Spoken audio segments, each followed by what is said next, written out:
Hello guys, alis muna kami, napakainit. At saka yung gasoline this time is bumaba yung presyo. Bumaba ng 10 pesos or almost 20. Pero ewan ko kung hanggang kailan. Baka Still 127.50. tataas na, but before it's 150 plus, you know. Still the other day. almost $9 a gallon.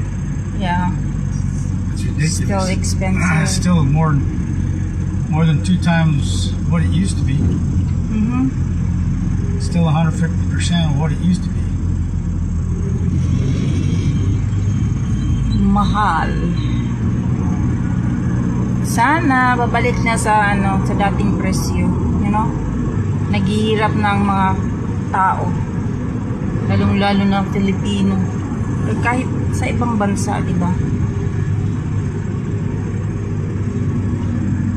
Okay guys, bye-bye muna, it's hot. Ang init-init ng panahon, kaya stay in the house as you can. Bye-bye.